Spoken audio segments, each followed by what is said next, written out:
Welcome to the deep dive.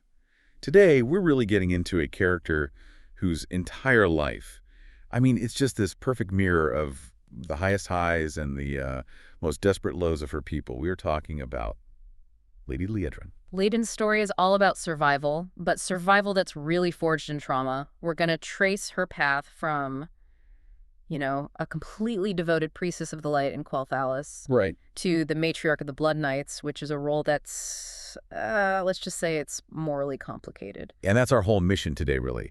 We want to give you a shortcut to understanding this massive transformation. We're setting the stage for what happens when faith completely fails you. And I mean, fails spectacularly. Exactly. And the difficult, really dark choices a leader has to make just to keep her culture alive. We're going to trace the moments that didn't just break her, but totally redefined her. And what's so crucial is that we have to start well before the big catastrophic events. Liadrin's early life was, pretty standard for a high elf priestess. She was protected by the Sunwell's magic, but always fighting in that ancient conflict against the Amani Trolls. She was a loyal servant of the light. But that first crack in her faith, that happens during what was supposed to be a routine investigation, right? She's looking into a malfunctioning runestone. Part of their magical defenses, yeah. And she gets captured by the Amani leader, Zul'jin. She wasn't alone, though. She was trapped with a few people who would kind of define her entire future. This ambitious spellcaster, Darkhan, and a young apprentice priest, a kid named Gul'dan. And this wasn't just, being locked in a cell. lor'themar, who would later become Regent Lord, he was captured too. Zul'jin used this incredibly dark voodoo magic on them. Imagine being trapped in a dark room, black smoke filling your lungs, and your mind is just assaulted with these terrifyingly specific visions of the future. So what did she actually see? Because you're saying these weren't just vague bad feelings, they were like prophetic nightmares. Oh, they were explicit. She saw lor'themar bathed in flames. She saw Darkhan the mage as this animated, shambling corpse. Oh. And maybe the worst one. She saw the young apprentice, Gul'dan, with his skull fractured, just muttering about the sound of children screaming. And on top of all that, this dark magic just completely severed her connection to the light. She was powerless. Okay, so the situation gets really dire when Zul'jin actually enters the room and starts torturing lor'themar. Exactly. But that moment, that absolute focus of horror, that's what finally broke the voodoo's hold on them. Gul'dan, the apprentice, somehow breaks free and creates a distraction. Lady Liadrin. Liadrin channels all of that pain and terror, and she somehow forces a connection back to the light and redirects all of that horror right back into Zul'jin's mind. She doesn't just hurt him, she basically cripples him with this wave of paranoia. In all the confusion, Darkhan teleports them all out. But something else happened in that cell, didn't it? A promise? A critical one. Before they escaped, lor'themar made them all swear a pact. All or none. This bond, this idea that they all get out or nobody does, it hangs over Liadrin for the rest of her life. So fast forward a few years after that, Liadrin's career takes off. She becomes High Priestess. Yep, highly esteemed. lor'themar becomes a Ranger Lord. Gul'dan's still a bit traumatized, but he rises in the priesthood too.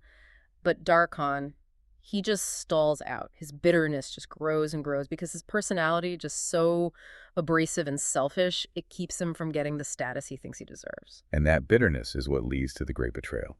This is where things go from, personal conflict to a world-ending disaster. Yeah. The Scourge invades this massive undead army led by Arthas. And Darkhan sees his chance for power. He goes to the enemy. He literally sells out his entire race. How did he actually do it? Like, what was the play? He told Arthas the one thing he needed to know: how to get past their impenetrable magical shields. He revealed the secret of the 3 moon crystals. With that knowledge, the defenses fell. And Liadrin saw this happen firsthand. She saw the gate fall, saw Sylvanas Windrunner killed and turned into a banshee, and this endless tide of undead just marching on their city. They're ordered to fall back to the Sunwell, their sacred source of power. But this is the moment. This is where Liadrin's world just completely breaks. She's trying to use the light, desperately trying to heal her people as they retreat. And nothing. Nothing. It just failed her. And then her mentor, her father figure, High Priest Velor, is ambushed by a huge Scourge abomination. Liadrin just watches, helpless, as it snaps his spine. I can't even imagine. In that grief, she just drops to her knees, screaming for the light, but it's just silence. Total silence. And just before the creature starts literally tearing Velor apart, his friend teleports Liadrin away. She was spared that final horrific sight, but the damage was done. The light had abandoned her. And Arthas marches to the Sunwell, corrupts it, and uses its power to resurrect the Lich Kel'Thuzad. The kingdom is doomed. Prince Kael'thas' Sunstrider returns to find absolute devastation. They confirm the Sunwell is contaminated beyond repair. It has to be destroyed. So they do it, and in honor of all their slain kin, they rename themselves the Sindore, the Blood Elves. But survival came at a terrible price, didn't it? This magical addiction. Oh, a deep one. They were addicted to that constant stream of arcane power from the Sunwell, and when it was gone, it was agonizing withdrawal. So Kael'thas, in his desperation, he shows them a really dark alternative. Draining magic. From enchanted objects, even from living creatures, just to survive the hunger. And this is where Liadrin completely renounces her old life. She drops her title, and she says this chilling line, "What good is a force that fails to perform when it's most needed? The light is a fickle and worthless thing." She just picks up a simple truncheon, ready to fight on new terms. And that renunciation gets sealed with this unimaginable psychological blow. During the fighting, she has to confront the undead, reanimated corpse of Velor, her own mentor. She has to fight the man who raised her. Right. Who's now just a Scourge-controlled puppet cursing at her, and it demanded just total disconnection from her old self. She fights him, screaming into the rain, until she beats the corpse so badly that she wrenches its head from its shoulders. It's a complete, visceral break from everything she ever was. So with the light gone, they need a new source of power. And the solution they find is incredibly dark. Kael'thas forces capture a Naru. A being of pure, crystallized light named Muru. Think of them as these massive, sentient, angelic beings. And instead of praying to it, they basically hook it up like a battery. That's a good way to put it. They developed a technology to forcibly drain its holy power and funnel it into their own people. They didn't ask for the light anymore. They commanded it. They took it. And Liadrin, seeing a controllable, reliable source of power that would save her people, she embraces it. She becomes the matriarch of the Blood Knights. They can wield the light, but there's a terrible hidden cost. The physical and psychological one. They suffered from these crippling headaches, and because Mira was a living being, they could constantly hear its pain, its screams, in the back of their minds as they stole its power. And then the past comes back. Her old companion from the troll lair, Galel, he shows up. And he's a mess. He's an arcane addict, totally broken by the trauma of the invasion, specifically from seeing innocent children drown. He begs Liadrin to let him join the Blood Knights. He thinks commanding the light will cure his addiction. In Liadrin, she remembers the pact. All or none.